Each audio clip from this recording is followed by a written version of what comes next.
მსოფლიო პოპულარული მუსიკა, დირიჟორი დავით მუქერია ბათუმის სახელმწიფო დრამატულ თეატრში ამ სახელწოდების საღამო გაიმართა ბათუმის სახელმწიფო მუსიკალური ცენტრის სიმფონიური ორკესტრის კონცერტი გახდა. შესრულდა ცნობილი მსოფლიო ჰიტები აჟღერდა ვიქტორ დოლიძის ბაღდადურიც მუსიკალური ბათუმი 20-25 წლის განმავლობაში აერთიანებს კულტურულ ღონისძიებებს, რომლებიც მიზნად ისახავს რეგიონის ტურისტული პოტენციალის გაძლიერებას და აუდიტორიისთვის თანამედროვე კლასიკური და ფოლკლორული მუსიკის შეთავაზებას. აღსანიშნავია, რომ კონცერტი აჭარის კულტურის სამინისტროს ინიციირებული პროგრამის მუსიკალური ბათუმი 2025 პარკში გაიმართა.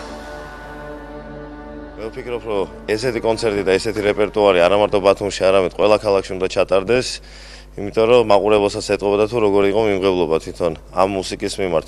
რაც შეეხება ტექნიკურად და შესასრულებლად, შეიძლება ეს ჩვენთვის მოსასმენად ძალიან მსუბუქია და ძალიან სასიამოვნო, მაგრამ კი ხედავდით, რომ გაძლიერებული, გაორმაგებული ორკესტრი იყო სცენაზე, იმიტომ რომ ეს მოითხოვს, მე მგონი, სიმფონიურ მუსიკაზე მეტ კიდე დატვირთვას, იმიტომ რომ გაუთხმაგებულია ზოგი ინსტრუმენტის ჟღერადობასაც კი ეტყობოდა და მოდიოდა აკუსტიკურად ეს საოცარი ჟღერადობა მაყურებლამდე. ულოცავ მაესტრო მუქერიას, რომელიც 40 წელია დგას ამ სცენაზე და არა მარტო ბათუმის სცენაზე და ემსახურება ჩვენს ქალაქს და ეს კიდევ ერთი შემაჯამებელი დღე ქონდა ჩემი აზრით თავის კარიერაში. დღევანდელი საღამოს აფიშაც ზუსტად იმის დასტური იყო, რომ პროგრამაში იყო მსოფლიო კომპოზიტორების პოპულარული მუსიკა. აქ იყო როგორც ევროპული, ასევე იყო სამხრეთ ამერიკული კონტინენტ ყველა წარმომადგენელი კომპოზიტორების და ავარჩიეთ მარგალიტები და საკმაოდ რთული შესასრულებელი და აუცილებლად ასაკვირველია ერთი ქართულიც ჰქონდა ჩასმული შიგნით და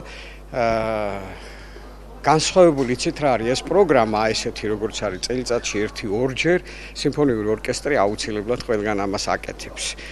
აი ეს არის ზუგდად ზაფხულის განწყობის ესეთი პროგრამა. ბათუმი არის ქალაქი და ევროპულობა რო გვინდა ჩვენ ზუსტად სიმფონიური ორკესტრი არის ხერხემალი აბსოლუტურად ყველა კლასიკურ ჟანრში თუ საესტრადო ჟანრი არის ეს თუ საოპერო ჟანრი არის თუ აბსოლუტურად საგუნდო კაპელა ყველას დამაკავშირებელი არის სიმფონიური ორკესტრი.